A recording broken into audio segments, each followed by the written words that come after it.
우리가 일하는 데 있어서 가장 중요한 게 은혜인 것 같습니다. 은혜가 없으면 하는 일이 형식으로 변하게 됩니다. 그래서 오늘 은혜의 회복에 대해서 함께 말씀을 나누고자 합니다. 저는 모태신앙이에요. 기독교 3대째 모태신앙인데 그러다 보니까 교회는요, 어머니 뱃속에서부터 다녔습니다. 근데 제가 이민 목회하는 동안에 우리 교회에 처음 오시는 분들을 보니까 부인을 차로 라이드 해준다 그래요. 차로 데려다 주는 것을. 그래서 주차장에서 한 1년 동안 안 들어오시는 분이 계셨어요. 그냥 주차장에 와서 부인이랑 아들만 교회에 보내고 안 들어오는 거예요. 그래서 제가 올 때마다 나가서 교회 좀 들어오시라고. 그래서 1년 만에 들어오신 분이 계세요. 그래서 교인이 되었는데 그렇게 교회에 오신 분들도 있고 주차장에 와서 늘 혼자 계시다가 들어오신 분들도 있고 우리 청년들을 보니까 이성 교제하는 것 때문에 그래서 남자 만나려고 여자 만나려고 왔다가 예수님 믿은 사람들도 있고 또 예전에 보면은요 교회에서 절기 행사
수 없는 이야기가 벌어지고 말았습니다.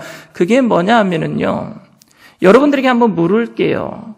우리가 누구에게 죄를 지었나요? 그러면은 예수님은 핏값으로 누구에게 그 핏값을 주신 거예요? 어떤 분들은요, 하나님께서 핏값을 주고 우리를 마귀에게서 샀다 그러시더라고요. 아니요, 마귀에서 산 게 아니라 우리는 마귀한테 죄 진 적이 없습니다. 우리는 하나님께 죄를 졌어요. 하나님께서 에덴 동산을 만들어 놓으시고 그 안에서 우리에게 모든 것을 다 누리도록 하셨어요.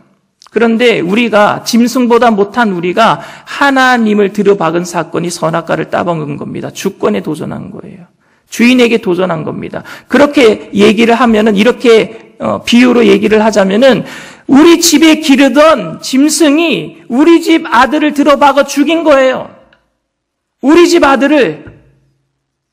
근데 그 짐승이 아버지가 너무너무 사랑해서, 그 아들보다 더 사랑해서 그 짐승을 살리기 위해서요, 나머지 하나밖에 남아있진 아들을 죽여버린 거예요, 또. 그 사건이 십자가의 사건입니다. 그 짐승을 사랑해서. 그게 구속이에요. 여러분, 이게 깨달아지면은요, 하나님 절대 이런 일을 버리시면 안 됩니다. 이 이야기가 저절로 나와야 돼요. 하나님 어떻게 짐승보다 못한 우리들을 위해서 우리가 하나님의 아들을 들여박아 죽였는데 어떻게 그 아들을, 하나밖에 남지 않은 아들을 또 죽여서 우리를 살릴 수 있단 말입니까? 이게 구속이에요. 베드로가 이것이 깨달아질 때 뭐라 그랬느냐면은, 예수님, 저는 죄인입니다.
힘들어하고 두려워 떠는 오늘날 우리 믿는 사람들처럼 그거보다 더 힘든 어려운 환경 가운데 있는 에베소 교인들은 두려워하고 있을 때, 모든 사람들이 예수 믿는 사람들을 죽인다고 하는 그런 상황 속에서 사도 바울은 그들에게 편지를 써서 하나님께서 여러분들을 예정하셨어요.